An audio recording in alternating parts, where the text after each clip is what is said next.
Okay, let us solve this other problem of our factoring by grouping. So this problem cannot be solved easily without additional knowledge of the following. So we need knowledge of this. We have x cubed minus y cubed. This is equal to x minus y. So the factors of this difference of cubes are the following: x quantity x minus y times x squared plus xy plus y squared. So we need this information before we can solve this. If you don't know this, we cannot solve this. And the other one is x minus y, x squared minus 2xy plus y squared. This is just the same as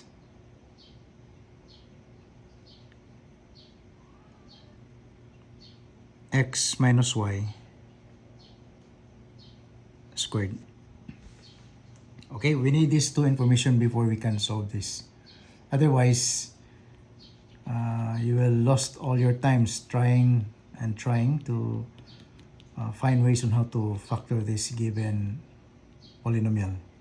But with your knowledge of this equivalent expressions, algebraic expressions, you can easily solve this. Okay, so first we have to rewrite the given. So the given x cubed minus 3x squared y, then plus 3xy squared minus y cubed.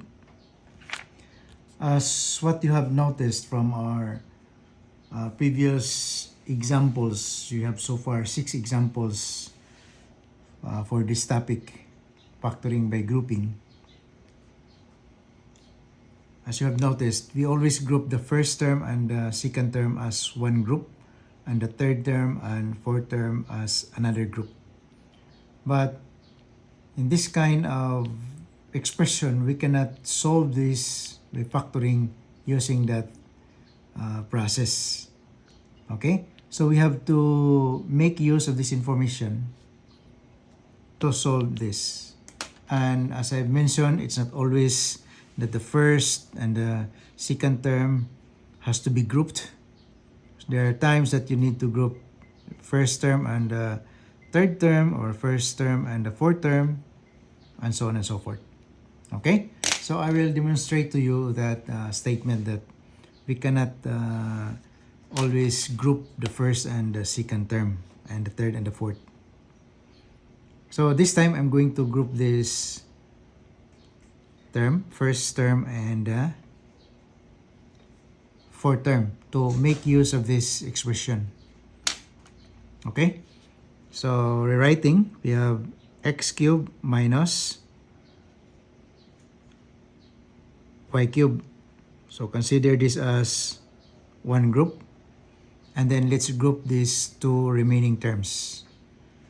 And if I put minus here, okay, so the first term becomes positive 3x squared y, and the third term becomes minus 3x y squared. Okay, so this is now the groupings. So for the first group, we can use this information, this equivalent expression.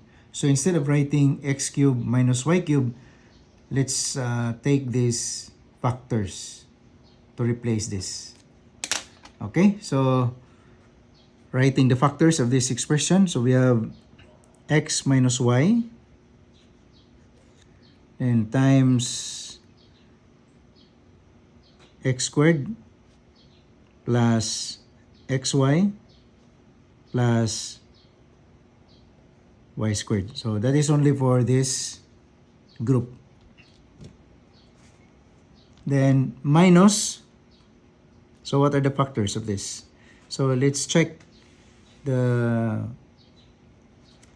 monomial common factor or common monomial factor for this group. So we have 3, then we have x squared, x, then we have y, and y squared. So all these factors here can be our common monomial factor. So we have 3 as common, that is the for both terms. And then we have x, because x squared can be written as x times x. Then we have y. Okay, then factor this out. Then let's make parenthesis, open and close parenthesis. Then the same rule, we have to divide this first term of this group by the common factor, common monomial factor. So if you divide this by this one, so what is left? So this is x. Then we have minus, so we put minus. Then if you divide this by this expression, so what is left is only y. Okay?